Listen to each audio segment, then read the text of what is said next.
आज हमारे सामने भौतिकी यानी फिजिक्स के कुछ नोट्स हैं जो तरंगों मतलब वेव्स के बारे में हैं। ये नोट्स देखने में तो एसएससी, जे, एनडीए और रेलवे जैसी परीक्षाओं की तैयारी के लिए बना गए लगते हैं। तो आज हम एक सफ़र पर चलेंगे। शुरुआत करेंगे तालाब में फेंके एक छोटे से कंकड़ से और देखेंगे कि क्या हम उसी सिद्धांत का इस्तेमाल करके ये समझ सकते हैं कि खगोल शास्त्री कैसे जानते हैं कि कोई आकाशगंगा हमसे अरबों मील दूर जा रही है। बिल्कुल। और हमारा मकसद सिर्फ परीक्षा के लिए फॉर्मूले रटना नहीं है, बल्कि इन विचारों को सच में महसूस करना है। क्योंकि तरंगे मतलब हर जगह हैं। मेरे बोलने से आपके कानों तक पहुंचने वाली आवाज में, माइक्रोवेव में गर्म होते खाने में और आसमान के नीले रंग में भी। ये दुनिया को चलाने वाले अदृश्य धागे हैं एक तरह से। वाह, ये तो बहुत दिलचस्प शुरुआत है। तो चलिए इन धागों को सुलझाते हैं। सबसे पहला और क्या कहते हैं बुनियादी सवाल, तरंग आखिर है क्या? हम सब ने ये शब्द सुना है, पर विज्ञान की भाषा में इसका असली मतलब क्या है? इसे समझने का सबसे अच्छा तरीका है कल्पना करना। सोचिए, आप एक शांत तालाब के किनारे बैठे हैं और आप उसमें एक छोटा सा कंकड़ फेंकते हैं। क्या होता है? जहां कंकड़ गिरता है वहां से गोल गोल लहरें बाहर की तरफ फैलने लगती हैं।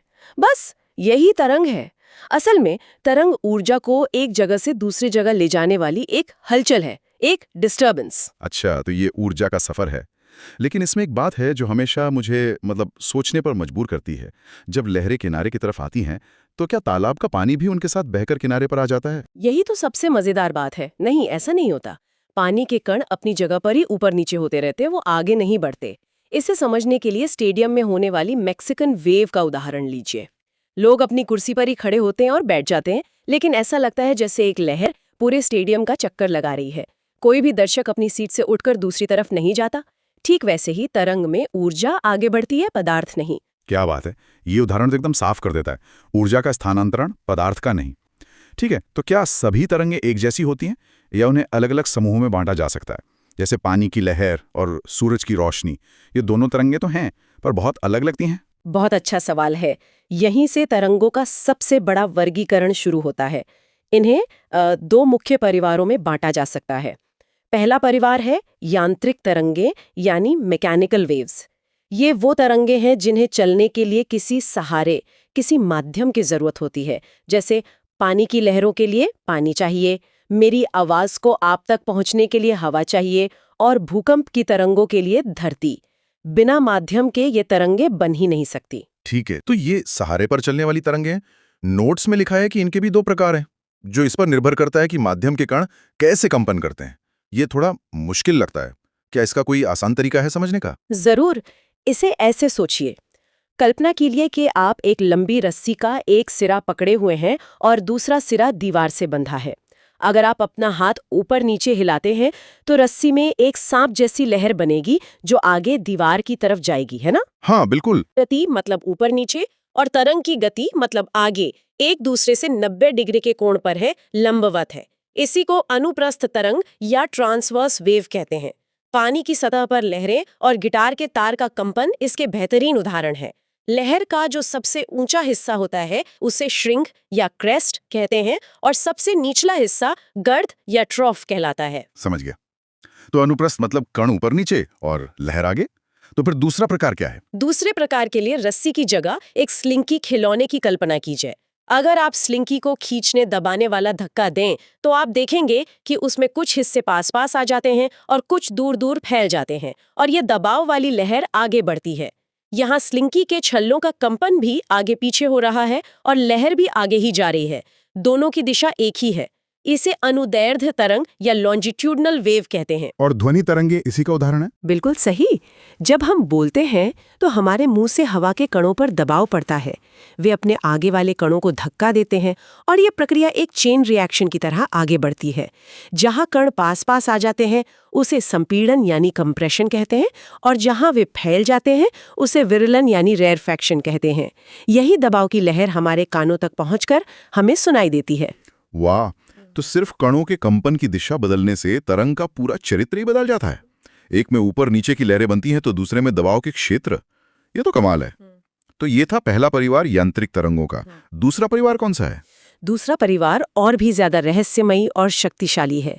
ये हैं विद्युत चुंबकीय तरंगे यानी इलेक्ट्रोमैग्नेटिक वेव्स। इनकी सबसे खास बात ये है कि इन्हें चलने के लिए किसी भी माध्यम की जरूरत नहीं होती। किसी भी माध्यम की? हाँ, ये शून्य में यानी अंतरिक्ष के गहरे वैक्यूम में भी सफर कर सकती हैं। बिना किसी सहारे के ये कैसे मुमकिन है? ये तरंगे असल में बदलती हुई इलेक्ट्रिक और मैग्नेटिक फील्ड का एक डांस है, जो एक दूसरे को बनाते हुए आगे बढ़ते हैं। इन्हें किसी कण की जरूरत नहीं। रोशनी, एक्सरे, रेडियो तरंगे, माइक्रोवेव, ये सब इसी परिवार के सदस्य हैं। और इनकी गति अविश्वसनीय है, लगभग 3 लाख किलोमीटर प्रति सेकंड। 3 × 10⁸ मीटर पर सेकंड। ये तो ब्रह्मांड की स्पीड लिमिट है। तो इसका मतलब जब हम रात में किसी दूर के तारे को देखते हैं तो उसकी रोशनी अरबों किलोमीटर का सफर अंतरिक्ष के खालीपन में तय करके हम तक पहुंची है। ठीक समझे? यही वजह है कि हम ब्रह्मांड को देख सकते हैं लेकिन सुन नहीं सकते। अंतरिक्ष में कोई जोरदार धमाका हो तो हमें दिखाई देगा पर सुनाई नहीं देगा, क्योंकि आवाज को चलने के लिए हवा जैसा कोई माध्यम चाहिए जो वहां है नहीं। लेकिन रोशनी को किसी की जरूरत नहीं। ठीक है, तो अब हम तरंगों के 2 बड़े परिवारों से मिल चुके हैं। अब अगर हमें किसी तरंग के बारे में बात करनी हो, जैसे डॉक्टर मरीज की रिपोर्ट के बारे में करते हैं, तो हमें उसकी भाषा सीखनी होगी। नोट्स में कुछ महत्वपूर्ण शब्द हैं, तरंग दैर्घ्य, आवृत्ति, ये सब क्या है? ये किसी भी तरंग का कह सकते हैं बायोडेटा है। चलिए इन्हें एक एक करके समझते हैं। सबसे पहले तरंग दैर्घ्य, वेवलेंथ, जिसे ग्रीक अक्षर लैम्डा मतलब लैम्डा से दिखाते हैं। ये बस एक पूरी तरंग की लंबाई है। जैसे अनुप्रस्थ तरंग में एक श्रृंग मतलब टॉप से अगले श्रृंग तक की दूरी। ओके, तरंग की लंबाई। अगला है आवृत्ति या फ्रीक्वेंसी, जिसे एफ से दिखाते हैं। आवृत्ति का मतलब है कि कोई तरंग कितनी जल्दी जल्दी आ रही है। मान लीजिए आप सड़क किनारे खड़े हैं और गाड़ियां गुजर रही हैं। 1 मिनट में कितनी गाड़ियां गुजरी, ये उनकी आवृत्ति है। वैसे ही एक बिंदु से 1 सेकंड में कितनी तरंगे गुजरती हैं, उसे आवृत्ति कहते हैं। इसे हर्ट्ज में नापते हैं। 50 हर्ट्ज का मतलब है 1 सेकंड में 50 तरंगे। तो ज्यादा आवृत्ति मतलब जल्दी जल्दी आने वाली तरंगे। और फिर है आवर्तकाल, टाइम पीरियड, यानी टी। ये आवृत्ति से ही जुड़ा लगता है। हाँ, इन दोनों में मतलब उल्टा रिश्ता है। अगर एक चीज बढ़ेगी तो दूसरी घटेगी। आवर्तकाल का मतलब है एक पूरी तरंग को गुजरने में कितना समय लगता है। जाहिर है, अगर तरंगे बहुत जल्दी जल्दी आ रही हैं, मतलब ज्यादा आवृत्ति, तो हर एक तरंग को गुजरने में बहुत कम समय लगेगा, यानी कम आवर्तकाल। इसीलिए फॉर्मूला है F = 1T। बहुत बढ़िया। और आखिरी है आयाम या एम्पलीट्यूड, यानी A। आयाम यानी तरंग की शक्ति या ऊर्जा। पानी की लहर जितनी ऊंची होगी उसका आयाम उतना ज्यादा होगा। आवाज जितनी तेज होगी उसका आयाम उतना ज्यादा होगा।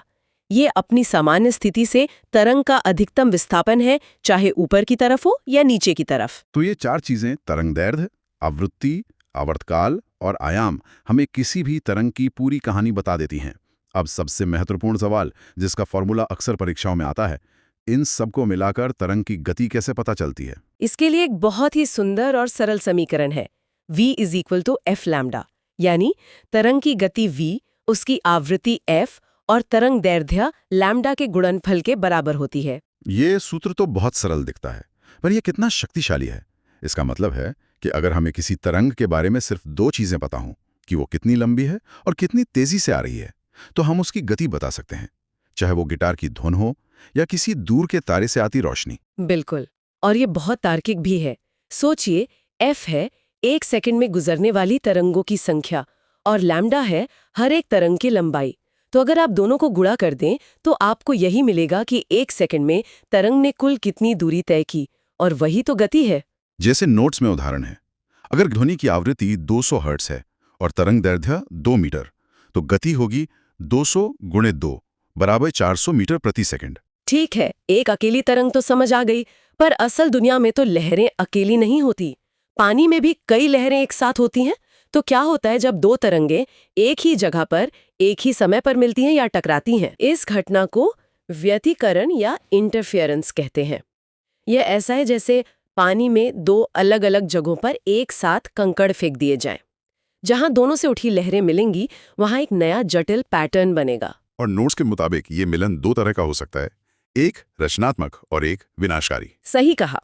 पहला है संपोषी व्यतिकरण या कंस्ट्रक्टिव इंटरफेरेंस। यह तब होता है जब 2 तरंगे एक ही चरण में मिलती हैं, मतलब एक का श्रृंग टॉप दूसरे के श्रृंग से मिलता है और एक का गर्त बॉटम दूसरे के गर्त से।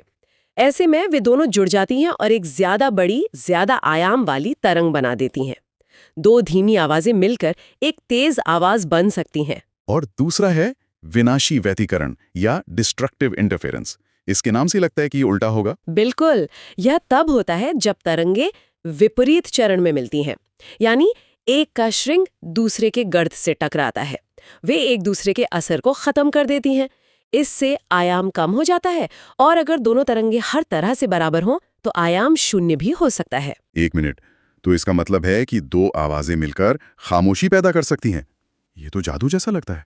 बिल्कुल, ये भौतिकी का जादू ही है, और इसी जादू का इस्तेमाल नॉइज कैंसलिंग हेडफोन्स में होता है। हेडफोन का छोटा सा माइक्रोफोन बाहर से आने वाले शोर की तरंग को सुनता है, और उसका प्रोसेसर फौरन उसकी ठीक उल्टी 180 डिग्री विपरीत चरण वाली एक एंटी साउंड तरंग बना देता है। जब बाहर का शोर और हेडफोन की बनाई एंटी साउंड तरंग आपके कान में मिलती हैं, तो विनाशी व्यतिकरण होता है और आपको शांति मिलती है। आप असल में ध्वनि से ध्वनि को काट रहे हैं। ये तो सच में कमाल है। मैं अपने हेडफोन को अब बिल्कुल अलग नजर से देखूंगा। व्यतिकरण से ही जुड़ा एक और विचार है, विस्पंद यानी बीट्स। ये क्या होता है? विस्पंद तब सुनाई देता है जब लगभग एक जैसी पर थोड़ी सी अलग आवृत्ति वाली दो ध्वनियां एक साथ बजती हैं। आपको एक स्थिर आवाज की जगह एक वाह वाह वाह जैसी उतार चढ़ाव वाली आवाज सुनाई देती है। यही उतार चढ़ाव विस्पंद है। हाँ, मैंने ये सुना है। जब दो गिटारिस्ट एक साथ बजाने की कोशिश करते हैं और वे पूरी तरह से ट्यून में नहीं होते, तब ऐसी आवाज आती है। एकदम सही। संगीतकार इसी का इस्तेमाल अपने वाद्य यंत्रों को ट्यून करने के लिए करते हैं, और इस उतार चढ़ाव की दर, जिसे बीट फ्रीक्वेंसी कहते हैं, को निकालना बहुत आसान है। ये बस दोनों आवृत्तियों का अंतर होता है। F beat is equal to F1 F2।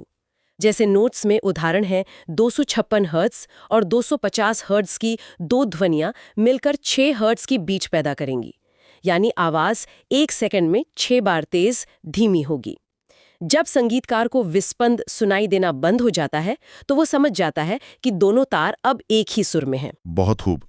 तो तरंगों का मिलना जुलना, एक दूसरे को बढ़ाना या घटाना तो समझ आ गया। लेकिन क्या होता है अगर तरंग पैदा करने वाली चीज खुद ही चल रही हो? मेरा मतलब है, हम सब ने किसी एम्बुलेंस को पास आते और दूर जाते हुए सुना है। उसकी आवाज की पिच बदल क्यों जाती है? क्या ड्राइवर सायरन बदल रहा होता है? ये एक शानदार सवाल है, और इसका जवाब है डॉपलर प्रभाव या डॉपलर इफेक्ट। और नहीं, ड्राइवर कुछ नहीं बदल रहा होता। एम्बुलेंस का सायरन एक ही आवृत्ति पर बज रहा होता है। हमें जो बदलाव सुनाई देता है वो हमारे और एम्बुलेंस के बीच की सापेक्ष गति, मतलब रिलेटिव मोशन का नतीजा है। सापेक्ष गति। तो इसका तरंगों से क्या लेना देना है? इसे ऐसे समझिए, मान लीजिए कोई व्यक्ति हर सेकंड आपकी तरफ एक गेंद फेंक रहा है। अगर वो अपनी जगह पर खड़ा है तो आपको हर सेकंड एक गेंद मिलेगी, लेकिन अगर वो आपकी तरफ भागते हुए गेंद फेंकना शुरू कर दे तो क्या होगा? हर अगली गेंद पिछले से थोड़ी कम दूरी से फेंकी जाएगी, तो गेंदें आप तक जल्दी जल्दी पहुंचेंगी। आपको एक सेकंड में एक से ज्यादा गेंदें मिलेंगी। हाँ, ये तो सही है। अब गेंदों को ध्वनि तरंग के श्रृंग मान लीजिए। जब एम्बुलेंस आपकी तरफ आती है तो वो जो ध्वनि तरंगे पैदा कर रही है उन्हें एक तरह से दबा देती है। तरंगे एक दूसरे के पास आ जाती हैं। इसका मतलब है कि कम समय में ज्यादा तरंगे आपके कान तक पहुंचती हैं, यानी आपको आवृत्ति बढ़ी हुई महसूस होती है। और बढ़ी हुई आवृत्ति का मतलब है तीखी आवाज। और जब वो दूर जाती है तो उसका उल्टा होता होगा, तरंगें खिंच जाती होंगी, फैल जाती होंगी। बिल्कुल। तब हर अगली तरंग को आप तक पहुंचने के लिए थोड़ा ज्यादा सफर करना पड़ता है। तरंगे फैल जाती हैं, आपको एक सेकंड में कम तरंगे मिलती हैं, यानी आवृत्ति घटी हुई महसूस होती है। और घटी हुई आवृत्ति का मतलब है मोटी या भारी आवाज। नोट्स में परीक्षा के लिए बहुत अच्छा शॉर्टकट दिया है। पास आए तो फ्रीक्वेंसी बढ़े, दूर जाए तो घटे। चलिए नोट्स में दिए ट्रेन वाले उदाहरण से इसे समझते हैं। मान लीजिए एक ट्रेन 500 हर्ट्ज की सीटी बजाती हुई 20 मीटर प्रति सेकंड की गति से आपकी तरफ आ रही है, और हवा में ध्वनि की गति 340 मीटर प्रति सेकंड है। इसके लिए एक फॉर्मूला है जो दिखाता है कि आभासी आवृत्ति जो हमें सुनाई देती है कैसे निकालें। जब स्रोत सुनने वाले की तरफ आ रहा हो तो फॉर्मूला है F' = FV/V-VS। यहाँ F' आभासी आवृत्ति, F असली आवृत्ति 500 हर्ट्ज, V ध्वनि की गति 340 मीटर पर सेकंड और VS स्रोत यानी ट्रेन की गति 20 मीटर पर सेकंड है। अच्छा, मान रखने पर ये होगा F' = 500, 340, 340, 20। यानी 500, 340, 320। इसे हल करने पर जवाब आता है लगभग 531 हर्ट्ज। और 531 हर्ट्ज 500 हर्ट्ज से ज्यादा है, इसीलिए आवाज ज्यादा तीखी सुनाई देती है। अगर ट्रेन दूर जा रही होती तो नीचे V+VS हो जाता, जिससे जवाब 500 हर्ट्ज से कम आता। और ये सिर्फ सायरन की आवाज तक सीमित नहीं है ना? माने पर होता है। मौसम विभाग के रडार इसी प्रभाव का इस्तेमाल करके तूफान और बादलों की गति का पता लगाते हैं। पुलिस की स्पीड गन भी इसी पर काम करती है। और खगोल विज्ञान में तो ये क्रांति ले आया।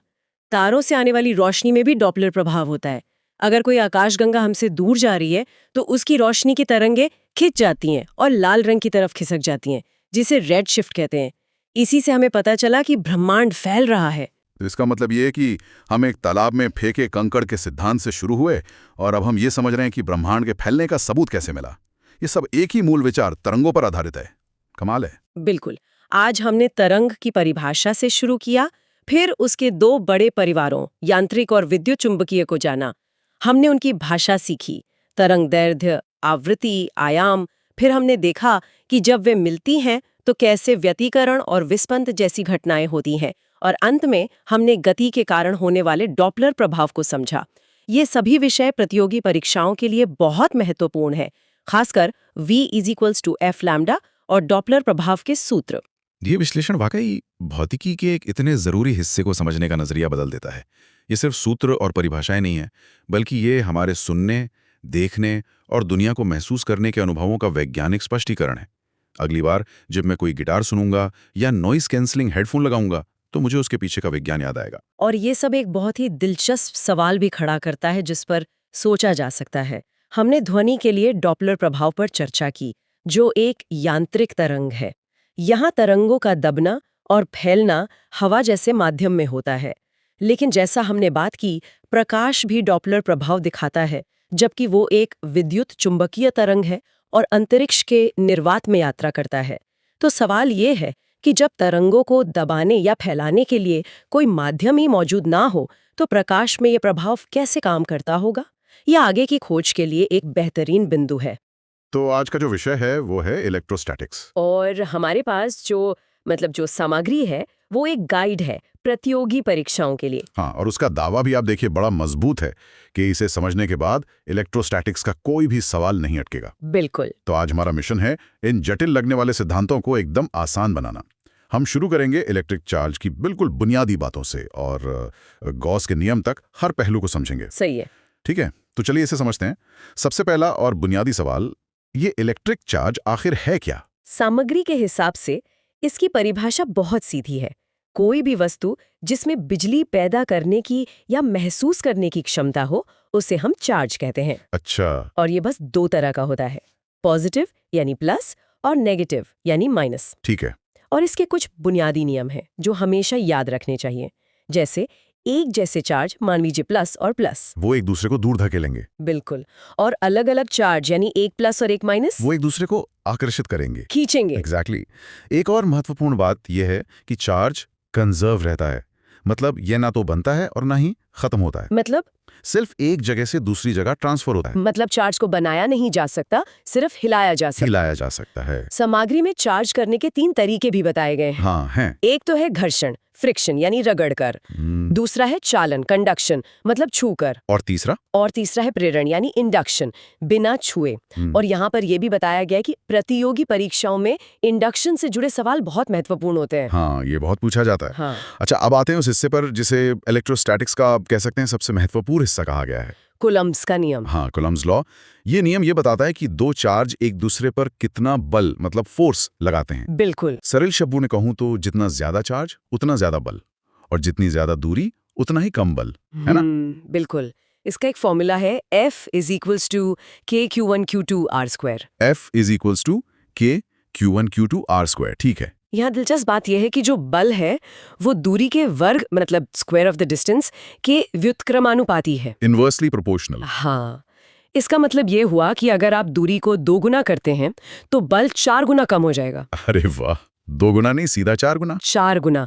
इसे इनवर्स स्क्वायर लॉ कहते हैं और ये प्रकृति में कई जगहों पर दिखाई देता है, जैसे गुरुत्वाकर्षण में भी। हाँ, ये तो मैंने सुना है। सामग्री ये भी बताती है कि इस नियम पर आधारित कई तरह के सवाल आते हैं, जैसे 3 चार्ज वाले सिस्टम में नेट बल निकालना या फिर संतुलन की स्थिति खोजना। यहाँ पर बात और भी दिलचस्प हो जाती है। अगला कॉन्सेप्ट है इलेक्ट्रिक फील्ड।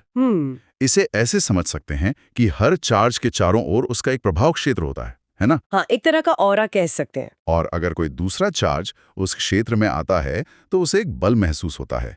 इसी प्रभाव क्षेत्र को इलेक्ट्रिक फील्ड कहते हैं। और इस फील्ड की एक दिशा भी तय होती है। हाँ, पॉजिटिव चार्ज से फील्ड लाइंस बाहर की ओर निकलती हैं, तीर की तरह। हाँ, और नेगेटिव चार्ज में अंदर की ओर आती हैं। ये विजुअलाइज करने के लिए, मतलब कल्पना करने के लिए एक बहुत शक्तिशाली तरीका है। ठीक है, अब इसी से जुड़ा है इलेक्ट्रिक फ्लक्स। स्रोत में इसे एक बेहतरीन उदाहरण से समझाया गया है। हाँ, वो खिड़की वाला उदाहरण है ना? बिल्कुल। आप कल्पना कीजिए कि एक खिड़की से हवा गुजर रही है। ठीक है। यहाँ पर जो हवा है वो हमारी इलेक्ट्रिक फील्ड है। खिड़की एक सतह यानी सरफेस है और जितनी हवा उस खिड़की से गुजर रही है वो फ्लक्स है। अच्छा, तो हवा मतलब फील्ड, हाँ। खिड़की मतलब सतह, हाँ। और गुजरने वाली हवा मतलब फ्लक्स। एकदम सही।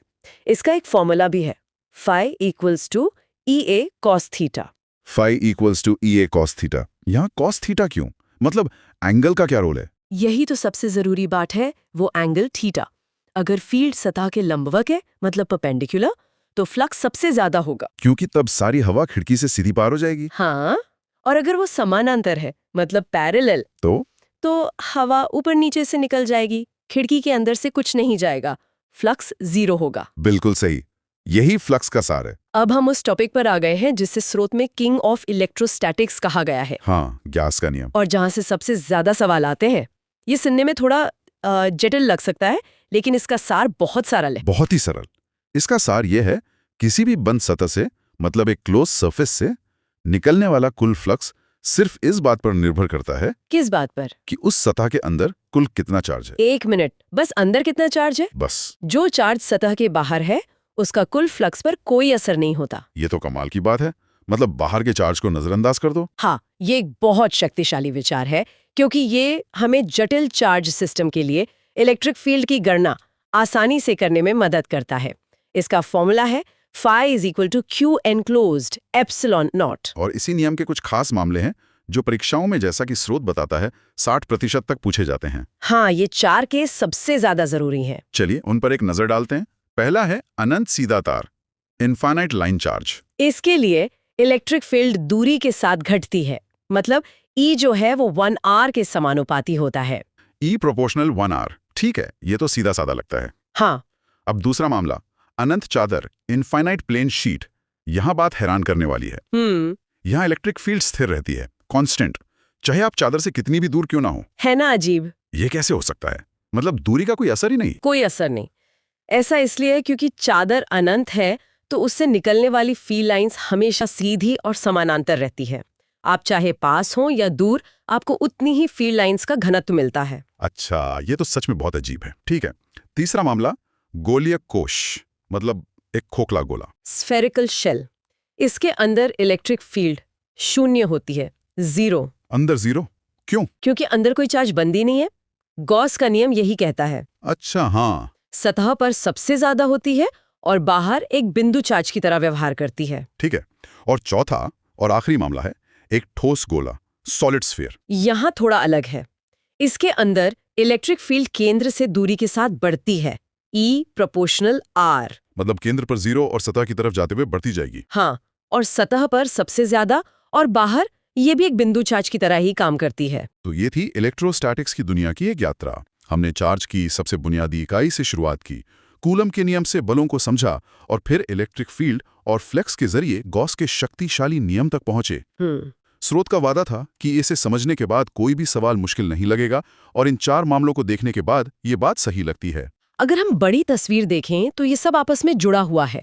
कूलम का नियम दो बिंदुओं के बीच बल बताता है, लेकिन गॉस का नियम हमें सिमेट्री का उपयोग करके समरूपता का। सिमेट्री का उपयोग करके पूरे सिस्टम के व्यवहार को एक सरल नियम से समझने की शक्ति देता है। तो ये एक तरह से स्मार्ट वर्क है, हार्ड वर्क नहीं। बिल्कुल, ये दिखाता है कि कैसे भौतिकी में एक सरल सुरुचिपूर्ण विचार जटिल समस्याओं को हल कर सकता है। और जाते जाते एक विचार, स्रोत में बताया गया है कि एक खोखले चालक गोले के अंदर इलेक्ट्रिक फील्ड शून्य होती है। इस सिद्धांत का उपयोग इलेक्ट्रोस्टैटिक शील्डिंग में किया जाता है, जो संवेदनशील इलेक्ट्रॉनिक उपकरणों को बाहरी इलेक्ट्रिक फील्ड से बचाता है। Faraday cage? हाँ, फैराडे केज। तो सोचने वाली बात यह है कि क्या प्रकृति में भी कहीं इस तरह की शील्डिंग का इस्तेमाल होता है? दिलचस्प सवाल है। मतलब जहां एक क्षेत्र को बाहरी प्रभावों से पूरी तरह से सुरक्षित रखा जाता हो।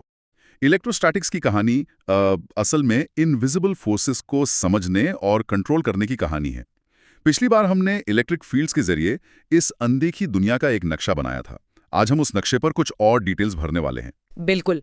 अगर इलेक्ट्रिक फील्ड एक लैंडस्केप का नक्शा है तो आज हम उस पर ऊंचाई और गहराई दिखाने वाली टोपोग्राफिकल लाइंस खींचेंगे। अच्छा। और इन्हीं लाइंस को फिजिक्स की भाषा में हम इलेक्ट्रिक पोटेंशियल और इक्विपोटेंशियल सतह कहते हैं। और एक बार जब हमें ये ऊंचाइयां और गहराइयां पता चल जाएं, तो हम इस एनर्जी को स्टोर करने के लिए एक जलाशय या रिजर्वॉयर बनाना सीखेंगे। और यहीं से एंट्री होती है हमारे आज के हीरो की, जिसे श्रुत ने सबसे स्कोरिंग टॉपिक कहा है, द कैपेसिटर। तो आज का मकसद सिर्फ फॉर्मूला रटना नहीं, बल्कि इन कॉन्सेप्ट्स के पीछे की सोच को पकड़ना है। चलिए शुरू करते हैं इलेक्ट्रिक पोटेंशियल से। ये शब्द सुनने में बहुत भारी लगता है, पर असल में है क्या? स्रोतों में एक पत्थर को जमीन से ऊपर उठाने का उदाहरण दिया है। हम मेहनत करते हैं और वो मेहनत उस पत्थर में पोटेंशियल एनर्जी बनकर जमा हो जाती है। क्या इलेक्ट्रिक पोटेंशियल भी कुछ ऐसा ही है? वो उदाहरण इसे समझने के लिए एकदम परफेक्ट है। देखिए, जैसे पृथ्वी की ग्रेविटेशनल फील्ड है, वैसे ही चार्जेस की अपनी एक इलेक्ट्रिक फील्ड होती है। सही है। अब सोचिए, एक पॉजिटिव चार्ज को आप अनंत से, मतलब फील्ड के असर से बहुत दूर से फील्ड के अंदर किसी पॉइंट तक लाना चाहते हैं। फील्ड उसे रिपेल करेगी, धक्का देगी। दोनों पॉजिटिव हैं। तो आपको उस धक्के के खिलाफ जबरदस्ती करनी पड़ेगी, कुछ काम करना पड़ेगा। अच्छा, तो जो मेहनत या वर्क डन हमें करना पड़ा, वही उस पॉइंट का पोटेंशियल बन गया। एग्जैक्टली। लेकिन एक छोटे से ट्विस्ट के साथ, ये वो काम है जो आपको एक यूनिट पॉजिटिव चार्ज, मतलब 1 यूनिट पॉजिटिव चार्ज को लाने में करना पड़ता है। इसीलिए इसका फॉर्मूला है V = WQ, यानी work done per unit charge. ये उस जगह की प्रॉपर्टी है, उस चार्ज की नहीं जिसे हम ला रहे हैं। ठीक है, तो work done per unit charge, ये थोड़ा एब्स्ट्रैक्ट है। क्या हम इसको ऐसे सोच सकते हैं कि ये इलेक्ट्रिक फील्ड का किसी पॉइंट पर एक तरह का इलेक्ट्रिक प्रेशर है, जहां ज्यादा प्रेशर वहां ज्यादा पोटेंशियल? इलेक्ट्रिक प्रेशर, ये एक बहुत अच्छा मेंटल मॉडल है। आप बिल्कुल सही सोच रहे हैं। जहां किसी चार्ज को लाने में ज्यादा जोर लगाना पड़े, वहां का पोटेंशियल ज्यादा होगा। अब अगर हम एक अकेले पॉइंट चार्ज की वजह से पोटेंशियल देखें, तो उसका फॉर्मूला है V = KQR। यहाँ एक दिलचस्प बात है जिस पर लेखक ने ध्यान दिलाया है। इलेक्ट्रिक फील्ड दूरी के स्क्वायर, मतलब 1/r² के साथ घटती है, लेकिन पोटेंशियल सिर्फ दूरी 1/r के साथ। इसका मतलब ये हुआ कि पोटेंशियल ज्यादा धीरे धीरे और स्मूथली बदलता। एकदम सही।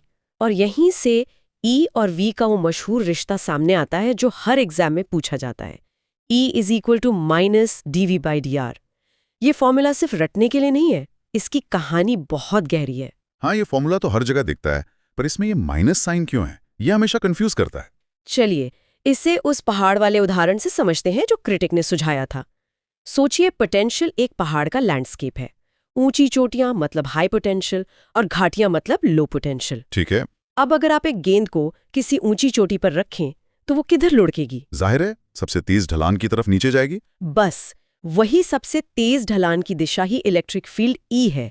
और dV/dr का मतलब है पोटेंशियल के बदलने की दर, या कहिए ढलान। तो ये फॉर्मूला कहता है कि इलेक्ट्रिक फील्ड उस दिशा में होती है जिस दिशा में पोटेंशियल सबसे तेजी से घट रहा हो। अच्छा, तो ये माइनस साइन ही घटने या नीचे की तरफ का डायरेक्शन है? बिल्कुल। इलेक्ट्रिक फील्ड हमेशा हाई पोटेंशियल से लो पोटेंशियल की तरफ बहती है। वाह, ये तो कमाल का तरीका है इसे याद रखने का। पहाड़ की ढलान ही इलेक्ट्रिक फील्ड है। तो फिर इक्विपोटेंशियल सतहें क्या हुई? क्या ये उस पहाड़ पर बराबर ऊंचाई वाली लाइंस हैं? प्रिसाइसली। इक्वी मतलब बराबर, पोटेंशियल मतलब पोटेंशियल। यानी एक ऐसी सतह जिसके हर पॉइंट पर इलेक्ट्रिक पोटेंशियल की वैल्यू एकदम सेम हो, पहाड़ के नक्शे पर बनी कॉन्टूर लाइंस की तरह, जो समुद्र तल से समान ऊंचाई वाले सभी पॉइंट्स को जोड़ती हैं। और इससे कुछ जरूरी गुण हैं जो सीवे सवालों में काम आते हैं। पहला तो ये कि पोटेंशियल हर जगह सेम है।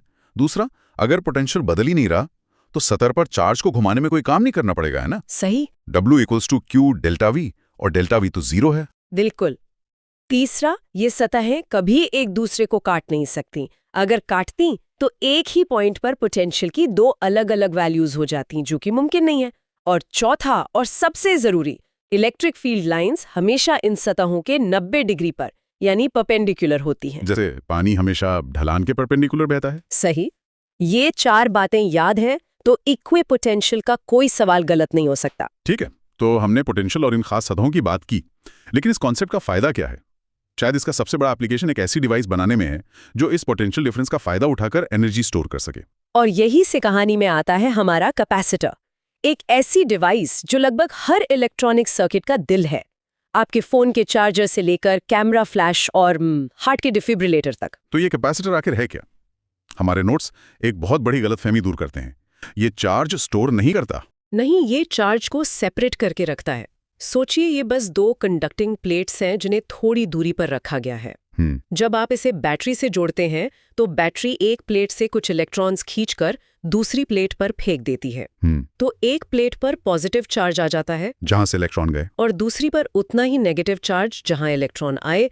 नेट चार्ज अभी भी 0 है, लेकिन अब चार्ज सेपरेट हो गया है। इसी चार्ज सेपरेशन में एनर्जी स्टोर होती है। और ये कितनी एनर्जी स्टोर कर सकता है उसे हम कैपेसिटेंस C कहते हैं, जिसका फॉर्मूला है C = QV। चलिए सबसे आम वाले की बात करते हैं, पैरेलल प्लेट कैपेसिटर। हाँ, इसका फॉर्मूला है C = ε0AD। इस फॉर्मूले को समझने के लिए एक बढ़िया एनालॉजी है। कैपेसिटेंस को एक पार्किंग लॉट की क्षमता समझिए और चार्ज को गाड़ियां। अगर आपको ज्यादा गाड़ियां पार्क करनी है तो आप क्या करेंगे? मैं पार्किंग लॉट का एरिया मतलब A बढ़ा दूंगा। बिल्कुल, इसीलिए कैपेसिटेंस एरिया A के सीधे प्रोपोर्शनल है। C A के साथ बढ़ता है। अब दूसरा सवाल, अगर आपने 2 पार्किंग लाइंस के बीच की दूरी D बहुत ज्यादा बढ़ा दी तो क्या होगा?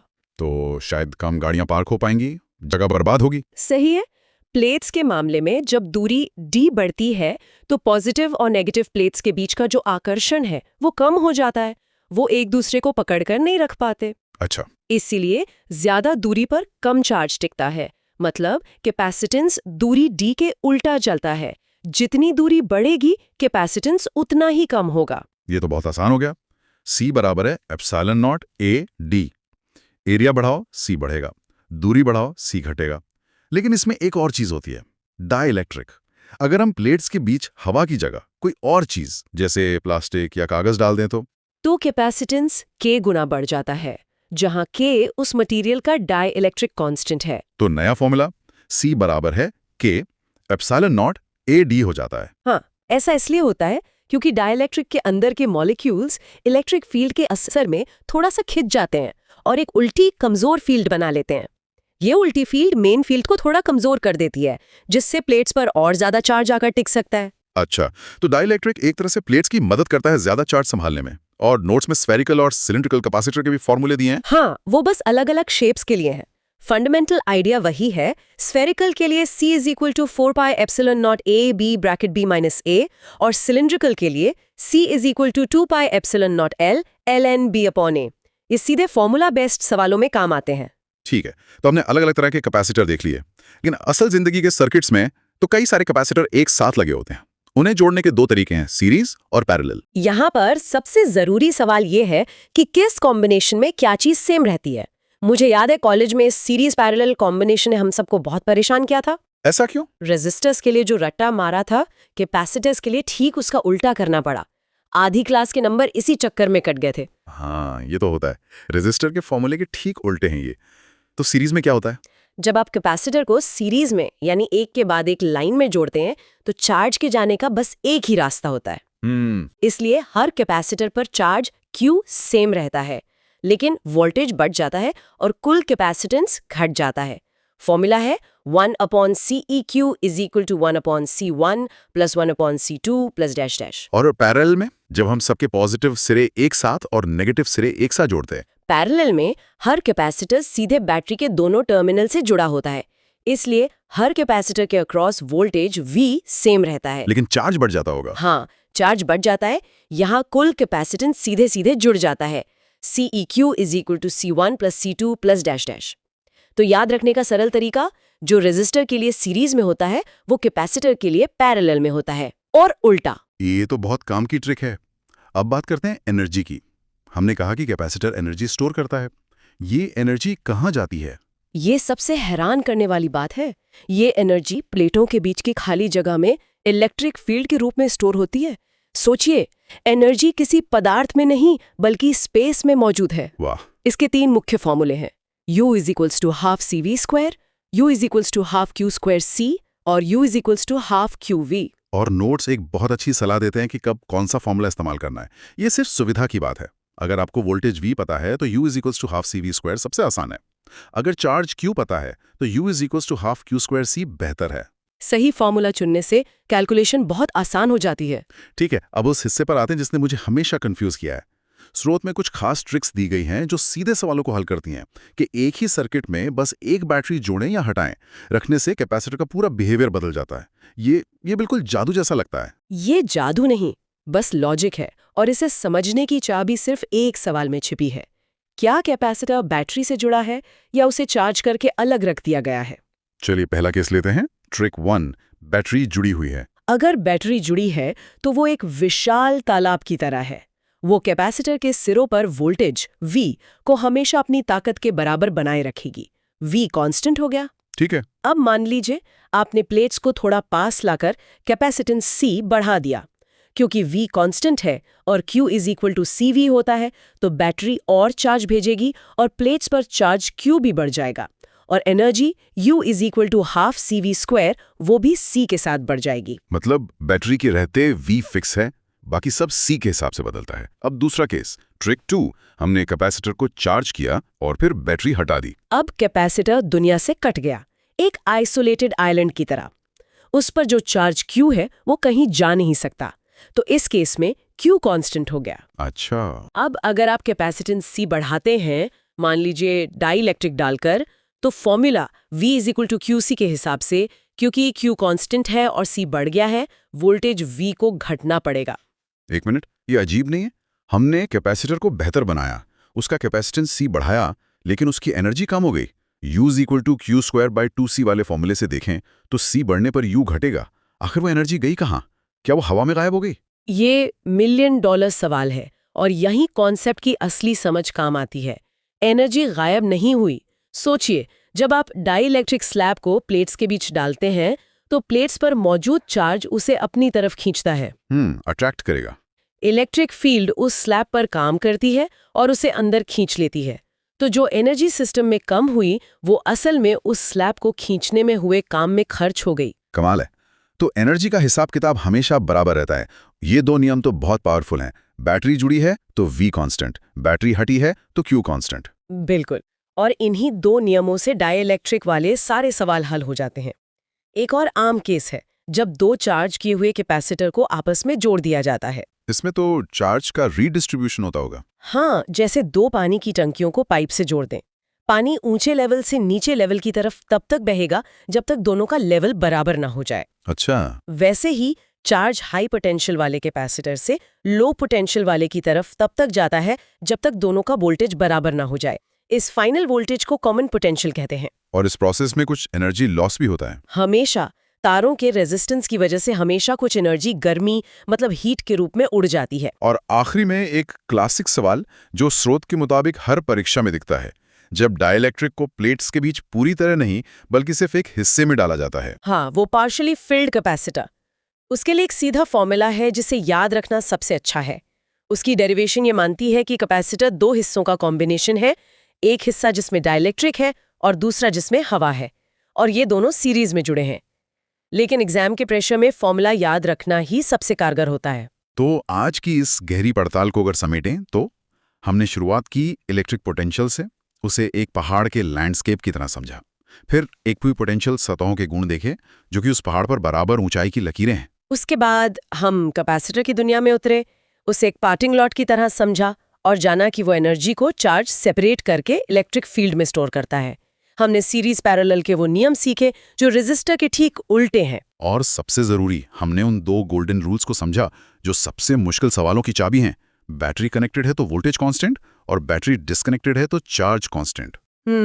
और ये भी जाना कि एनर्जी कभी गायब नहीं होती, बस अपना रूप बदलती है। बिल्कुल। इन कॉन्सेप्ट्स के पीछे का लॉजिक समझने के बाद इलेक्ट्रोस्टैटिक्स का ये हिस्सा सिर्फ फॉर्मूलों का खेल नहीं रह जाता, ये एक कहानी बन जाती है, एनर्जी के एक रूप से दूसरे रूप में बदलने की कहानी। आज की बातचीत के अंत में एक सवाल छोड़ जाते हैं। हमने ये तो समझ लिया कि डाइलेक्ट्रिक डालने से कैपेसिटेंस बढ़ जाता है, लेकिन सोचने वाली बात यह है कि उस डाइलेक्ट्रिक पदार्थ के अंदर आणविक स्तर, मतलब माइक्रोस्कोपिक लेवल पर ऐसा क्या होता है? वो छोटे छोटे एटम्स और मॉलिक्यूल्स ऐसा क्या जादू करते हैं जो वो बाहरी इलेक्ट्रिक फील्ड का विरोध कर पाते हैं और पूरे सिस्टम को ज्यादा एनर्जी स्टोर करने की ताकत देते हैं? ये एक ऐसा सवाल है जो हमें फॉर्मूलों से परे मैटर के दिल में झांकने पर मजबूर करता है। तो आज हम एक अकेले इलेक्ट्रॉन की कहानी सुनेंगे। देखेंगे कि कैसे वो एक तांबे के तार में पहले तो आवारा की तरह घूमता है, फिर कैसे एक बैटरी उसे एक मकसद देती है, और कैसे वो मुश्किल रास्तों से गुजरकर अपना सफर पूरा करता है। और ये सफर ही असल में करंट इलेक्ट्रिसिटी है। बिल्कुल। इस पूरी बातचीत का मकसद सिर्फ फॉर्मूले रटना नहीं है, बल्कि उस लॉजिक को समझना है जो इन फॉर्मूलों के पीछे छिपा है। मतलब ड्रिफ्ट वेलोसिटी की धीमी चाल से लेकर पोटेंशियोमीटर के हाई प्रिसिजन मेजरमेंट तक हर चीज को अनबॉक्स करेंगे। बिल्कुल। तो चलिए कहानी के हीरो से मिलते हैं। एक फ्री इलेक्ट्रॉन जो एक तार के अंदर बंद है। अब जब तक कोई बैटरी नहीं जुड़ी है तब तक तो ये बेचारा बस इधर उधर रैंडम डायरेक्शंस में भटक रहा है। लाखों करोड़ों दूसरे इलेक्ट्रॉनों से टकरा रहा है। उसकी कोई नेट मूवमेंट नहीं होती एक तरह से।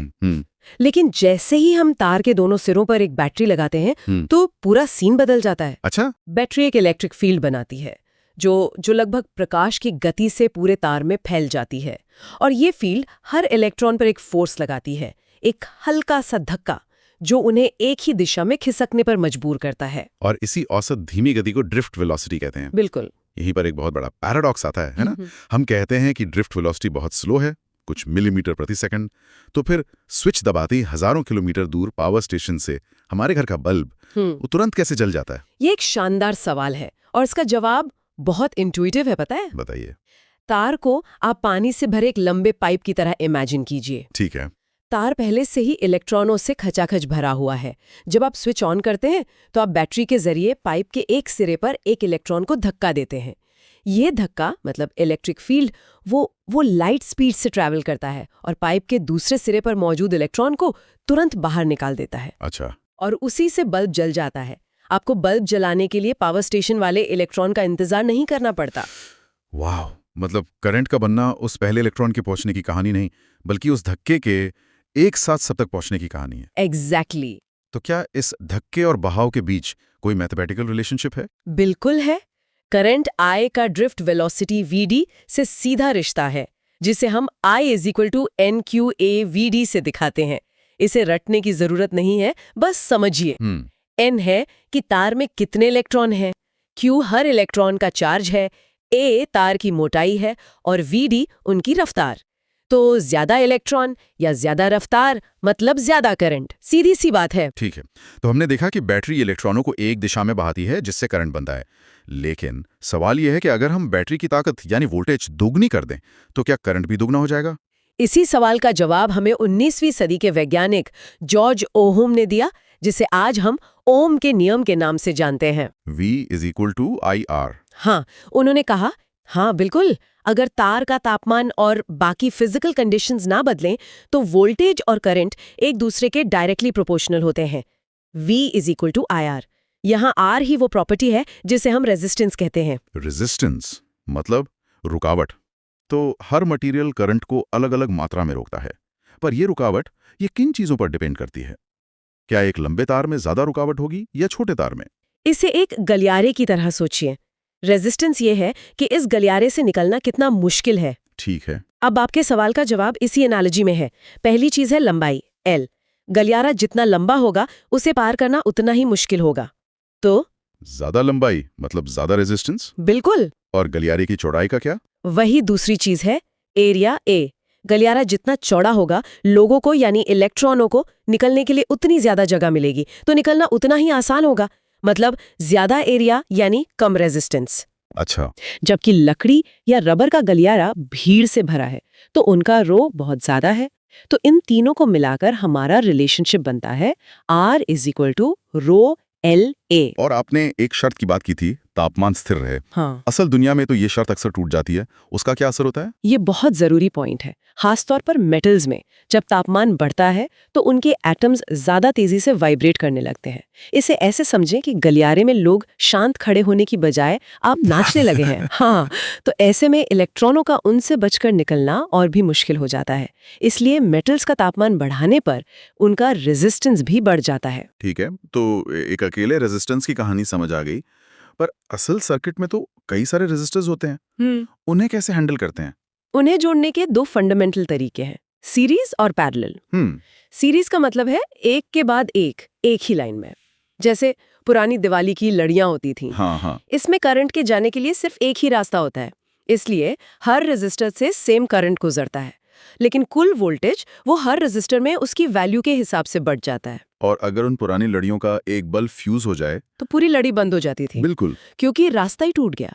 इसीलिए अब हम पैरेलल कॉम्बिनेशन इस्तेमाल करते हैं, जैसा हमारे घरों की वायरिंग में होता है। अच्छा। इसमें हर उपकरण जैसे बल्ब, पंखा, टीवी, वो एक के नीचे एक जुड़े होते हैं, जिससे करंट को बंटने के लिए कई रास्ते मिल जाते हैं।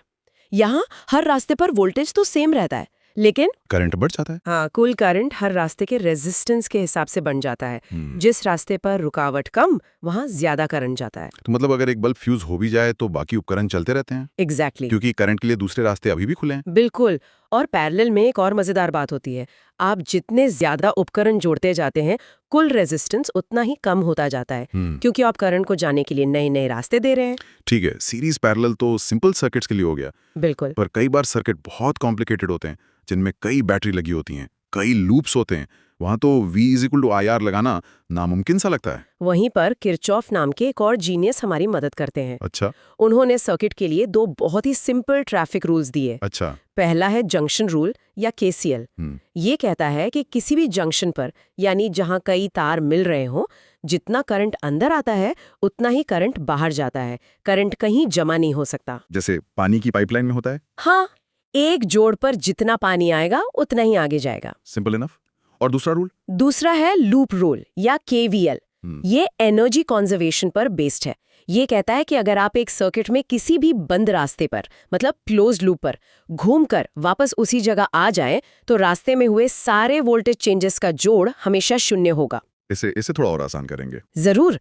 मान लीजिए आप एक बैटरी से 12 वोल्ट की एनर्जी लेके चले। ठीक है। रास्ते में आपको 2 बल्ब मिले। आपने पहले बल्ब को जलाने में 5 वोल्ट खर्च कर दिए, दूसरे को जलाने में 7 वोल्ट खर्च कर दिए। जब आप घूमकर बैटरी के पास वापस आए तो आपके पास 0 वोल्ट्स बचे। कुछ नहीं बचा। तो कुल चेंज कितना हुआ? +12 जो मिला, -5 जो खर्च हुआ, -7 जो खर्च हुआ, = 0। यही KVL है। इन दो नियमों से दुनिया का कोई भी कॉम्प्लिकेटेड लीनियर सर्किट सॉल्व किया जा सकता है। ठीक है, V = IR समझ आया, किरचॉफ के नियम भी समझ आए, पर मान लीजिए मेरे पास एक तार का टुकड़ा है और मुझे पता नहीं कि उसका रेजिस्टेंस कितना है। क्या इसे मापने का कोई स्मार्ट तरीका है सिवाय मल्टीमीटर इस्तेमाल करने के? बहुत ही अच्छा सवाल है, और इसका जवाब है हाँ। हमारे पास एक बहुत ही एलिगेंट डिवाइस है जिसे मीटर ब्रिज कहते हैं। Metre bridge? ये व्हीटस्टोन ब्रिज के सिद्धांत पर काम करता है। व्हीटस्टोन ब्रिज, वो एक बैलेंसिंग एक्ट है। कल्पना कीजिए कि 4 रेजिस्टेंस एक डायमंड शेप में लगे हैं। अगर हम उन्हें इस तरह अरेंज करें कि आमने सामने के रेजिस्टेंस का रेशियो बराबर हो जाए, मतलब PQ = RS, तो बीच वाले रास्ते से कोई करंट नहीं बहता। तो मीटर ब्रिज इसी बैलेंसिंग एक्ट को कैसे इस्तेमाल करता है? मीटर ब्रिज में हम 1 मीटर लंबे तार का इस्तेमाल करते हैं। हम अपने अज्ञात रेजिस्टेंस X को एक तरफ लगाते हैं और एक ज्ञात रेजिस्टेंस R को दूसरी तरफ। फिर हम एक जॉकी को तार पर स्लाइड करके वो पॉइंट ढूंढते हैं जहां गैल्वेनोमीटर में सुई हिलना बंद हो जाए। हाँ, नल पॉइंट। हाँ, नल पॉइंट। इसका मतलब है कि ब्रिज बैलेंस हो गया है और बीच में कोई करंट नहीं है। और उस पॉइंट की दूरी से हमें रेजिस्टेंस पता चल जाता है। बिल्कुल। अगर नल पॉइंट L सेंटीमीटर पर मिला तो तार के 2 टुकड़े हो गए। एक L लंबाई का और दूसरा 100L लंबाई का। इन दोनों टुकड़ों का रेजिस्टेंस भी उनकी लंबाई के रेशियो में होगा। तो हमारा व्हीटस्टोन का बैलेंसिंग फॉर्मूला बन जाता है XR = L 100 - L। और इससे X निकल आता है। कमाल है। हाँ, बहुत सटीकता से। अब एक और सवाल मन में आ रहा है। हम वोल्टेज मापने के लिए वोल्ट मीटर का इस्तेमाल करते हैं, लेकिन मैंने सुना है कि एक और डिवाइस है, पोटेंशियोमीटर, जो वोल्ट मीटर से भी ज्यादा एक्यूरेट होता है। ऐसा क्यों? ये एक बहुत ही डीप और इम्पॉर्टेंट कॉन्सेप्ट है। एक सामान्य वोल्टमीटर जब वो किसी बैटरी का वोल्टेज मापता है तो उसे काम करने के लिए उस बैटरी से थोड़ा सा करंट लेना पड़ता है। अच्छा। और जैसे ही वो करंट खींचता है, बैटरी का मापा गया वोल्टेज उसके असल वोल्टेज से थोड़ा सा कम हो जाता है। ये ऐसा है जैसे किसी टायर का प्रेशर मापते हुए थोड़ी सी हवा निकाल देना। रीडिंग मिलेगी पर 100% एक्यूरेट नहीं। एक मिनट, आप कह रही हैं कि पोटेंशियोमीटर सर्किट से कोई करंट ही नहीं लेता? हाँ, ये कैसे मुमकिन है? मापने के लिए तो कुछ तो इंटरैक्शन करना ही पड़ेगा ना? यही तो पोटेंशियोमीटर का जादू है। ये भी नल डिफ्लेक्शन के सिद्धांत पर काम करता है, ठीक मीटर ब्रिज की तरह। इसका कोर आइडिया है पोटेंशियल ग्रेडियंट। Potential gradient. इसे एक यूनिफॉर्म ढलान की तरह समझिए। मान लीजिए आपके पास 10 मीटर लंबी एक समान ढलान है, जिसके ऊपर और नीचे में 10 वोल्ट का अंतर है। ठीक है। इसका मतलब है कि हर मीटर पर 1 वोल्ट का ड्रॉप हो रहा है। यही पोटेंशियल ग्रेडियंट है। K = VL। ठीक है, ढलान समझ आ गई, पर इससे मापते कैसे हैं? अब मान लीजिए आपको एक छोटी बैटरी का EMF मापना है जो शायद 1.5 वोल्ट की हो। आप उस बैटरी को इस ढलान से जोड़कर वो पॉइंट ढूंढते हैं जहां आपकी बैटरी का वोल्टेज ढलान के उस हिस्से के वोल्टेज के ठीक बराबर हो जाए। अच्छा। जब ऐसा होता है तो दोनों तरफ से बराबर पुश लगता है और कोई करंट नहीं बहता। गैल्वेनोमीटर 0 दिखाता है। तो क्योंकि आपको पता है कि ढलान पर 1.5 वोल्ट का ड्रॉप ठीक 1.5 मीटर की दूरी पे होगा, तो आप सिर्फ लंबाई मापकर वोल्टेज का पता लगा लेते हैं, वो भी बिना उस बैटरी से कोई करंट लिए। वाओ, मतलब ये बिना छुए वजन बताने जैसा है, इसीलिए ये इतना एक्यूरेट है। बिल्कुल। इसके और क्या यूजेस हैं? इसके 2 मुख्य उपयोग हैं। पहला, जैसा हमने देखा, किसी सेल का EMF बहुत सटीकता से मापना, या 2 सेल के EMF की तुलना करना, जिसका फॉर्मूला है E1/E2 = L1/L2। और दूसरा, किसी सेल का आंतरिक प्रतिरोध मतलब इंटरनल रेजिस्टेंस पता करना। हर बैटरी के अंदर भी केमिकल्स की वजह से थोड़ी रुकावट होती है। पोटेंशियोमीटर उसे भी बड़ी आसानी से माप सकता है। बहुत बढ़िया। तो हमने लगभग सारे बड़े कॉन्सेप्ट को समझ लिया है। चलिए इस पूरी कहानी के कुछ सबसे जरूरी मेंटल मॉडल्स को जल्दी से रिकैप करते हैं। जरूर। पहला, हमेशा याद रखें कि करंट उस धक्के की कहानी है जो लाइट स्पीड से चलता है, न कि उस इलेक्ट्रॉन की जो चींटी की रफ्तार से चलता है। हाँ। दूसरा, रेजिस्टेंस वाले गलियारे को याद रखें। लंबा और पतला गलियारा मतलब ज्यादा रुकावट, छोटा और चौड़ा गलियारा मतलब कम रुकावट। बिल्कुल। तीसरा, किरचॉफ के नियम, वो सर्किट के ट्रैफिक रूल्स हैं। जंक्शन पर जितना करंट आएगा उतना जाएगा, और किसी भी बंद लूप में आप जितनी एनर्जी लेकर चलेंगे उतनी ही खर्च करके वापस आएंगे, हिसाब बराबर। सही है। चौथा, मीटर ब्रिज और पोटेंशियोमीटर बैलेंसिंग एक्ट पर काम करते हैं। वे नल पॉइंट ढूंढते हैं जहां कोई करंट नहीं बहता, और इसीलिए उनकी मेजरमेंट इतनी प्रिसाइज होती है। और अंत में पावर। हाँ, पावर के 3 चेहरे याद रखें। P = VI, P = I²R और P = V²R। ये तीनों एक ही बात कहने के अलग अलग तरीके हैं और न्यूमेरिकल्स में बहुत काम आते हैं। तो आज हमने करंट इलेक्ट्रिसिटी के हर एक कोने को छुआ। एक तार के अंदर इलेक्ट्रॉन की उस धीमी सी चाल से लेकर वोल्टेज को सबसे सटीकता से मापने वाले पोटेंशियोमीटर के जादू तक। बिल्कुल। इन सभी सिद्धांतों को आपस में जोड़ने और एनालॉजीज के जरिए समझने के बाद इस चैप्टर का कोई भी सवाल मुश्किल नहीं लगना चाहिए, चाहे वो थियरी पर बेस्ड हो या कोई न्यूमेरिकल हो। हमने इस पूरी चर्चा में बार बार सुना कि ओहम के नियम या मीटर ब्रिज जैसे प्रयोगों के लिए तापमान का स्थिर रहना कितना जरूरी है।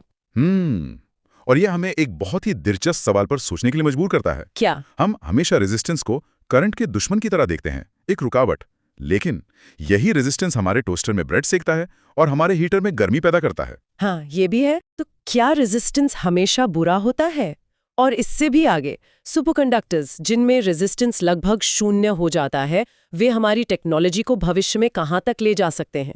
मतलब एक ऐसी दुनिया। हाँ, क्या हम एक ऐसी दुनिया इमेजिन कर सकते हैं जहां बिजली बिना किसी लॉस के एक जगह से दूसरी जगह पहुंच सके? ये एक ऐसा सवाल है जिसका जवाब आज की फिजिक्स ढूंढ रही है। आज का विषय है धारा के चुंबकीय प्रभाव यानी मैग्नेटिक इफेक्ट्स ऑफ करंट। हमारे पास कुछ बहुत ही बेहतरीन नोट्स हैं जो इस विषय को बिल्कुल 0 से शुरू करके एडवांस लेवल तक समझाते हैं। हमारा लक्ष्य इन सभी नियमों और फॉर्मूलों के पीछे के असली तर्क को समझना है, ताकि ये सिर्फ रटने वाली चीजें ना लगे, बल्कि इनकी एक गहरी समझ बने। तो चलिए इस विषय की गहराई में उतरते हैं। सबसे पहला और बुनियादी सवाल, हम हमेशा से सुनते आए हैं कि बहता हुआ करंट एक मैग्नेटिक फील्ड बनाता है, लेकिन ऐसा होता ही क्यों है? एक तार में इलेक्ट्रॉन्स का चलना और एक चुंबक का काम करना, इन दोनों में क्या रिश्ता है? ये एक बहुत ही गहरा सवाल है और इसका जवाब असल में आइंस्टीन की स्पेशल थ्योरी ऑफ रिलेटिविटी में छिपा है। अच्छा, रिलेटिविटी में? हाँ, इसे सरल भाषा में समझे तो इलेक्ट्रिसिटी और मैग्नेटिज्म मतलब ये एक ही सिक्के के दो पहलू हैं। जब कोई चार्ज रुका हुआ होता है तो वो अपने चारों ओर सिर्फ एक इलेक्ट्रिक फील्ड बनाता है, लेकिन जैसे ही वो चार्ज किसी के मुकाबले चलने लगता है तो रिलेटिविटी के नियम कहते हैं कि उस चलती हुई अवस्था में वो इलेक्ट्रिक फील्ड ही एक मैग्नेटिक फील्ड की तरह महसूस होने लगती है। वाह, मतलब मैग्नेटिज्म कोई अलग शक्ति नहीं है, बल्कि चलती हुई इलेक्ट्रिसिटी का ही एक रूप है। ये तो सोचने का पूरा नजरिया ही बदल देता है। बिल्कुल। तो असल में मैग्नेटिज्म चलते हुए चार्ज का एक सापेक्ष प्रभाव, एक रिलेटिविस्टिक इफेक्ट है। यही से पूरी कहानी शुरू होती है। तो फिर अगर हमें इस अदृश्य फील्ड को मापना हो तो इसका कोई तरीका होगा, कोई नियम जो बताए कि करंट, दूरी और एंगल के हिसाब से फील्ड कितनी मजबूत होगी? बिल्कुल, और वही इस पूरे विषय की नींव है। उसे बायो-सवार्थ लॉ कहते हैं। बायो-सवार्थ लॉ? हाँ। ये नियम हमें बताता है कि अगर एक तार के बहुत छोटे से हिस्से, जिसे हम DL कहते हैं, में I करंट बह रहा है, तो उस छोटे से हिस्से की वजह से R दूरी पर कितनी मैग्नेटिक फील्ड बनेगी, इसका फॉर्मूला है dB = μ0/4π into I dl sin theta r²। ठीक है, ये फॉर्मूला देखने में थोड़ा डरावना लग सकता है। इसमें जो म्यू नॉट है, इसका क्या मतलब है? अच्छा सवाल है। μ0 एक खास नंबर है जिसे हम परमिएबिलिटी ऑफ फ्री स्पेस कहते हैं। परमिएबिलिटी? सरल भाषा में ये बताता है कि खाली जगह या वैक्यूम अपने अंदर मैग्नेटिक फील्ड को बनने में कितनी आसानी से मदद करता है। ये प्रकृति का एक मूलभूत स्थिरांक, एक फंडामेंटल कांस्टेंट है। ओके, तो फॉर्मूले में I यानी करंट की मजबूती, DL यानी तार के उस छोटे से हिस्से की लंबाई और R यानी दूरी का असर तो साफ समझ आता है। दूरी जितनी ज्यादा होगी, फील्ड उतनी कमजोर होगी। बिल्कुल। और इसमें साइन थीटा भी है। मुझे याद है कि साइन थीटा का मान 0 डिग्री पर 0 और 90 डिग्री पर सबसे ज्यादा होता है। तो क्या इसका मतलब है कि फील्ड की ताकत इस बात पर भी निर्भर करती है कि हम तार को किस एंगल से देख रहे हैं? आपने बिल्कुल सही पकड़ा। यही इस नियम की सबसे दिलचस्प बात है। थीटा उस तार के टुकड़े और हमारे पॉइंट को जोड़ने वाली लाइन के बीच का एंगल है। अगर हमारा पॉइंट करंट की दिशा के ठीक साइड में है, यानी 90 डिग्री पर, तो साइन 90 डिग्री का मान 1 होता है और फील्ड सबसे मजबूत होगी। अच्छा। और अगर हमारा पॉइंट करंट की दिशा में ही तार के ठीक आगे या ठीक पीछे है, तो एंगल 0 हो जाएगा और फील्ड भी 0। एकदम सही। इसका मतलब तार के सिरों पर कोई मैग्नेटिक फील्ड नहीं बनती। ये जो डायरेक्शन वाला पहलू है ना, ये बहुत महत्वपूर्ण है। ठीक है, तो बायो-सवार्थ लॉ हर छोटे से छोटे टुकड़े का असर जोड़कर पूरी तस्वीर बनाता है। ये बहुत सटीक लगता है, लेकिन मुझे लगता है कि हर बार ये हिसाब किताब लगाना तो बहुत मुश्किल होता होगा, खासकर अगर तार का आकार अजीब हो। बिल्कुल, ये ऐसा है जैसे हर एक सैनिक से उसकी ताकत पूछ रहे हों। लेकिन कभी-कभी हमें सिर्फ ये जानना होता है कि किले के अंदर कुल कितने सैनिक हैं, अलग-अलग नहीं। हाँ। यहीं पर एम्पेयर का नियम यानी एम्पेयर्स लॉ आता है। ये एक ज्यादा बड़ी तस्वीर वाला नजरिया है। ये नियम कहता है कि किसी भी काल्पनिक बंद लूप के चारों ओर कुल मैग्नेटिक फील्ड का जोड़ कर दें, तो वो उस लूप के अंदर से गुजरने वाले कुल करंट का μ0 गुना होगा। तो ये एक तरह का शॉर्टकट है। हाँ, खासकर उन मामलों में जहां बहुत समरूपता मतलब सिमेट्री हो, जैसे एक अनंत लंबे सीधे तार के मामले में। वहां हम तार के चारों ओर एक गोलाकार लूप की कल्पना करते हैं और एम्पेयर का नियम लगाकर 2 लाइनों में जवाब आ जाता है। और नतीजा वही आता है जो बायोट-सैवर्ट लॉ से मिलता है, लेकिन उसमें ज्यादा कैलकुलस लगता है। चलिए इन सीधे तारों की ही बात करते हैं। ये सबसे आम केस है ना? तो अगर एक बहुत लंबे सीधे तार में करंट बह रहा है तो उससे R दूरी पर फील्ड कितनी होगी? दोनों नियमों से हल करने पर नतीजा आता है B = μ0I 2πr। यहाँ एक पैटर्न साफ दिखता है। जैसे जैसे तार से दूरी मतलब R बढ़ेगी, फील्ड तेजी से कमजोर होती जाएगी। और इसकी दिशा वो कैसे पता चलती है? उसके लिए हम राइट हैंड थंब रूल का इस्तेमाल करते हैं। अगर आप अपने दाहिने हाथ के अंगूठे को करंट की दिशा में रखें, तो आपकी मुड़ी हुई उंगलियां मैग्नेटिक फील्ड की दिशा बताएंगी, जो तार के चारों ओर गोल गोल छल्लों की तरह होती हैं। बिल्कुल। ये तो समझ आया, लेकिन अगर हम इसी तार को मोड़कर एक गोला बना दें तो एक सर्कुलर लूप। अब तो सारी मैग्नेटिक फील्ड एक ही जगह मतलब केंद्र पर आके जमा हो जाएगी। बिल्कुल सही सोचा आपने। तार का हर छोटा टुकड़ा अब केंद्र में अपना योगदान दे रहा है। इसी वजह से एक गोलाकार लूप के केंद्र पर फील्ड का फॉर्मूला थोड़ा अलग दिखता है। B = μ0I/2r, जहां r उस गोले की त्रिज्या है। अच्छा। और अगर उस लूप में तार का एक फेरा नहीं बल्कि n फेरे हों तो फील्ड भी n गुना मजबूत हो जाती है।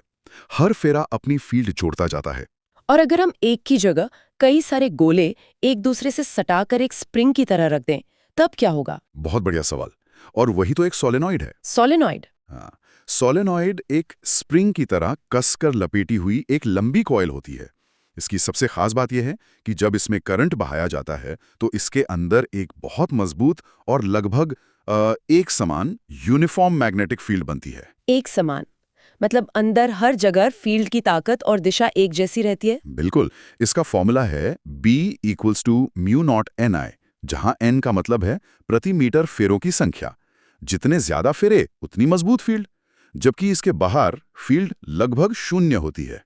और ये गुण इसे असल दुनिया में कहाँ उपयोगी बनाता है? यही गुण इसे इतना शक्तिशाली बनाता है। सोचिए, एक दरवाजे की घंटी या MRI मशीन के बारे में, या कबाड़ खाने में लगी वो विशाल क्रेन जो भारी भरकम गाड़ियों को उठा लेती है, उन सब के दिल में एक सोलेनॉइड ही बैठा है। अच्छा। करंट देते ही वो एक मजबूत इलेक्ट्रोमैग्नेट बन जाता है और करंट बंद करते ही वापस एक साधारण तार। ये ऑन डिमांड चुंबक बनाने का सबसे कारगर तरीका है। ठीक है, तो अब तक हमने ये समझा कि करंट कैसे और कितनी मैग्नेटिक फील्ड बनाता है। अब कहानी को पलटते हैं। अगर कोई चलता हुआ चार्ज या करंट से भरा तार पहले से मौजूद किसी बाहरी मैग्नेटिक फील्ड में आ जाए तो उस पर क्या असर होगा? ये दूसरा हिस्सा है और उतना ही महत्वपूर्ण। जब कोई Q चार्ज V वेलोसिटी से B मैग्नेटिक फील्ड में घुसता है तो उस पर एक बल लगता है जिसे लॉरेंस फोर्स कहते हैं। Lawrence force. हाँ, इसका फॉर्मूला है F = QVB sin थीटा। यहाँ भी साइन थीटा आ गया। तो क्या यहाँ भी एंगल का वही खेल है? हाँ, बिल्कुल वैसा ही। अगर चार्ज फील्ड की दिशा के समानांतर मतलब पैरेलल चलता है, यानी थीटा 0 है, तो उस पर कोई बल नहीं लगेगा, वो सीधा निकल जाएगा बिना किसी असर के। लेकिन अगर चार्ज फील्ड के लंबवत मतलब परपेंडिकुलर घुसता है तो थीटा 90 डिग्री होगा, साइन थीटा का मान 1 होगा और उस पर सबसे ज्यादा बल लगेगा। और इस बल की प्रकृति कैसी होती है? क्या ये चार्ज को और तेज या धीमा कर देता है? यहीं पर इसका सबसे अनूठा और हैरान करने वाला पहलू सामने आता है। ये बल चार्ज की रफ्तार यानी स्पीड को कभी नहीं बदलता, ये सिर्फ उसकी दिशा को मोड़ता है। सिर्फ दिशा को? हाँ, ऐसा इसलिए है क्योंकि ये बल हमेशा चार्ज की वेलोसिटी के लंबवत लगता है और भौतिकी में जब भी कोई बल गति के लंबवत लगता है तो वो वर्क नहीं कर सकता और इसलिए ऊर्जा या गति को नहीं बदल सकता। तो अगर ये गति नहीं बदलता तो करता क्या है? ये उसे एक गोलाकार रास्ते पर घुमाता है। कल्पना कीजिए कि आप एक गेंद को रस्सी से बांधकर गोल गोल घुमा रहे हैं। रस्सी का तनाव हमेशा गेंद की गति के लंबवत केंद्र की ओर होता है। हाँ। वो तनाव गेंद को तेज या धीमा नहीं करता, बस उसे एक गोले में घूमने पर मजबूर करता है। मैग्नेटिक फील्ड का ये बल भी ठीक उसी रस्सी की तरह काम करता है। बहुत बढ़िया उदाहरण है। तो जो नियम एक अकेले चार्ज पर लागू होता है वही नियम एक तार पर भी लागू होना चाहिए, है ना? क्योंकि तार में तो लाखों करोड़ों चार्ज एक साथ बह रहे हैं। एकदम सही। अगर L लंबाई का एक तार जिसमें I करंट बह रहा है उसे B मैग्नेटिक फील्ड में रखा जाए तो उस पूरे तार पर एक बल लगेगा। इसका फॉर्मूला भी वैसा ही है, F = ILB sin थीटा। और इसकी दिशा? उसकी दिशा पता करने के लिए हम फ्लेमिंग्स लेफ्ट हैंड रूल का इस्तेमाल करते हैं। इसी सिद्धांत पर इलेक्ट्रिक मोटर काम करती है। अच्छा, इसी से जुड़ा एक और दिलचस्प मामला है, दो समानांतर तारों का। अगर दो तारों में करंट बह रहा है तो वे एक दूसरे पर बल लगाएंगे। पहला तार एक फील्ड बनाएगा और दूसरा उस फील्ड में रखा होगा। बिल्कुल। और यहाँ एक बहुत ही रोचक पैटर्न देखने को मिलता है। अगर दोनों तारों में करंट एक ही दिशा में बह रहा है तो वे एक दूसरे को आकर्षित करते हैं। एक मिनट, आकर्षित? ये तो उल्टा लग रहा है। मैं तो सोचती कि एक ही दिशा में बहने वाली चीजें वो तो एक दूसरे से दूर जानी चाहिए या समानांतर चलनी चाहिए। ये एक दूसरे की तरफ क्यों खिंचती हैं? ये एक आम गलतफहमी है, लेकिन इसके पीछे का तर्क मजेदार है। राइट हैंड थंब रूल से सोचिए। पहले तार की मैग्नेटिक फील्ड दूसरे तार तक पहुंचती है। अब दूसरे तार पर फ्लेमिंग्स लेफ्ट हैंड रूल लगाइए तो आप पाएंगी कि बल अंदर की तरफ यानी पहले तार की ओर लग रहा है। अच्छा। यही प्रकृति के सबसे सुंदर और अप्रत्याशित नियमों में से एक है। और अगर करंट विपरीत दिशा में है तो बल बाहर की ओर लगता है और वे एक दूसरे को प्रतिकर्षित करते हैं। रिपेल करते हैं। हाँ, वास्तव में करंट की जो एसआई यूनिट एम्पियर है, उसकी आधिकारिक परिभाषा ही इसी बल पर आधारित है। चलिए वापस उस गोलाकार गति पर आते हैं जिसके बारे में हमने बात की थी। जब एक चार्ज मैग्नेटिक फील्ड में गोल गोल घूमता है तो जाहिर है कि उस रास्ते की कोई त्रिज्या होगी। हाँ, और उस त्रिज्या का फॉर्मूला सीधा है, R = mv/b। यहाँ m चार्ज का द्रव्यमान है। तो जितना भारी और तेज चार्ज होगा उतना बड़ा गोला बनाएगा। बिल्कुल, और फील्ड जितनी मजबूत होगी वो उसे उतने ही छोटे गोले में घुमा पाएगी। ठीक है, ये तो तर्कसंगत लगता है। लेकिन अब बात करते हैं एक चक्कर पूरा करने में लगने वाले समय की, टाइम पीरियड की। ये फॉर्मूला तो सीधा है, लेकिन जो अगला फॉर्मूला है वो बहुत ही चौंकाने वाला है। एक चक्कर पूरा करने में लगने वाले समय का फॉर्मूला है T = 2πm/qb। अब इस फॉर्मूले को ध्यान से देखिए। अरे, इसमें तो वेलोसिटी v है ही नहीं। ये कैसे हो सकता है? बिल्कुल, यही इसकी सबसे हैरान करने वाली बात है। इसका मतलब है कि चार्ज चाहे धीरे चले या बहुत तेज, उसे एक चक्कर पूरा करने में हमेशा बराबर समय लगेगा। हमेशा।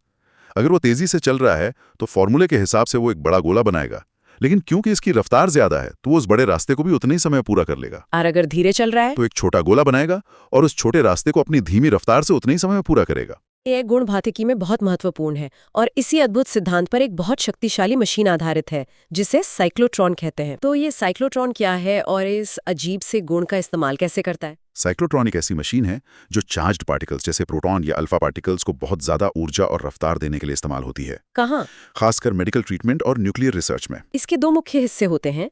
अंग्रेजी के अक्षर D के आकार के दो खोखले धातु के चैम्बर, जिन्हें डीज कहते हैं। इन दोनों डीज को एक शक्तिशाली मैग्नेटिक फील्ड के बीच रखा जाता है। और ये काम कैसे करता है? पार्टिकल को तेज कैसे किया जाता है? तरीका बहुत चतुर है। इन दोनों डीज के बीच की जो छोटी सी खाली जगह है, हाँ। वहाँ एक तेजी से बदलती हुई इलेक्ट्रिक फील्ड होती है। हाँ। जब एक चार्ज पार्टिकल को केंद्र में छोड़ा जाता है तो इलेक्ट्रिक फील्ड उसे धक्का देकर थोड़ी गति देती है। हाँ। जैसे ही वो डी के अंदर घुसता है, वहाँ सिर्फ मैग्नेटिक फील्ड होती है जो उसे एक आधे गोलाकार रास्ते पर घुमा देती है। और जब वो घूमकर वापस बीच की खाली जगह में आता है, ठीक उसी वक्त इलेक्ट्रिक फील्ड अपनी दिशा बदल चुकी होती है और वो उसे फिर से धक्का देती है, जिससे उसकी रफ्तार और बढ़ जाती है। और अब वो एक बड़े गोले में घूमेगा। हाँ, ज्यादा रफ्तार की वजह से वो एक बड़े गोले में घूमता है, लेकिन जैसा हमने देखा, समय उतना ही लेता है। अच्छा। यह प्रक्रिया बार बार, हजारों बार दोहराई जाती है। हर बार बीच से गुजरने पर उसे एक किक मिलती है, उसकी रफ्तार और ऊर्जा बढ़ती जाती है और वो एक स्पाइरल रास्ते पर बड़े से बड़े घेरे में घूमने लगता है, जब तक कि वो बहुत ज्यादा ऊर्जा हासिल करके मशीन से बाहर नहीं निकल जाता। और ये सब इसलिए काम करता है क्योंकि चक्कर का समय वेलोसिटी पर निर्भर नहीं करता। बिल्कुल, इसीलिए हम इलेक्ट्रिक फील्ड के बदलने की फ्रीक्वेंसी को पहले से सेट कर सकते हैं और वो हमेशा पार्टिकल के साथ तालमेल में रहेगी। साइक्लोट्रॉन की फ्रीक्वेंसी का फॉर्मूला ठीक वही है, F = qb 2πm। ये मशीन इसी एक अद्भुत सिद्धांत की वजह से इतनी प्रभावी ढंग से काम कर पाती है। तो आज हमने धारा के चुंबकीय प्रभावों की एक पूरी यात्रा की है। हमने शुरू किया कि कैसे एक चलता हुआ चार्ज अपने चारों ओर एक मैग्नेटिक फील्ड बनाता है जो असल में रिलेटिविटी का एक नतीजा है। फिर हमने बियोट-सवार्ट लॉ और एम्पेयर्स लॉ से उसे मापना सीखा। हमने सीधे तार, गोलाकार लूप और सोलेनॉइड जैसे अलग-अलग मामलों में इस फील्ड को समझा, जिनके असली दुनिया में इतने सारे उपयोग हैं। इसके बाद हमने देखा कि जब कोई चार्ज या करंट किसी बाहरी मैग्नेटिक फील्ड में आता है तो उस पर कैसे एक बल लगता है जो उसकी रफ्तार नहीं बल्कि दिशा बदलता है, जिससे वृत्ताकार गति होती है। और अंत में हमने देखा कि इसी सिद्धांत के एक अनोखे गुण का उपयोग करके साइक्लोट्रॉन जैसी शक्तिशाली मशीन कैसे काम करती है। बिल्कुल, और इस पूरी चर्चा से एक अंतिम विचार मेरे मन में आ रहा है। हमने देखा कि एक समान मैग्नेटिक फील्ड चार्ज की दिशा को बहुत ही व्यवस्थित और अनुमानित तरीके से नियंत्रित करती है, उसे गोलाकार रास्ते पर घुमाती है। सोचने वाली बात यह है, अगर हमें किसी चार्ज पार्टिकल को सिर्फ गोल नहीं बल्कि एक बहुत ही जटिल, पहले से तय किए गए रास्ते पर चलाना हो, मान लीजिए किसी चिप को डिजाइन करते वक्त या किसी मेडिकल उपकरण के अंदर एक विशेष पथ पर, तो क्या सिर्फ इन नियमों का इस्तेमाल करके ऐसा किया जा सकता है? हमें अलग अलग जगहों पर मैग्नेटिक फील्ड की मजबूती और दिशा को किस सटीकता से नियंत्रित करना होगा ताकि वो पार्टिकल ठीक उसी रास्ते पर चले। यह सवाल हमें इन नियमों के व्यवहारिक अनुप्रयोगों की एक बिल्कुल नई दुनिया की ओर ले जाता है, जो आज की आधुनिक टेक्नोलॉजी जैसे पार्टिकल बीम थेरेपी और सेमीकंडक्टर निर्माण की नींव है।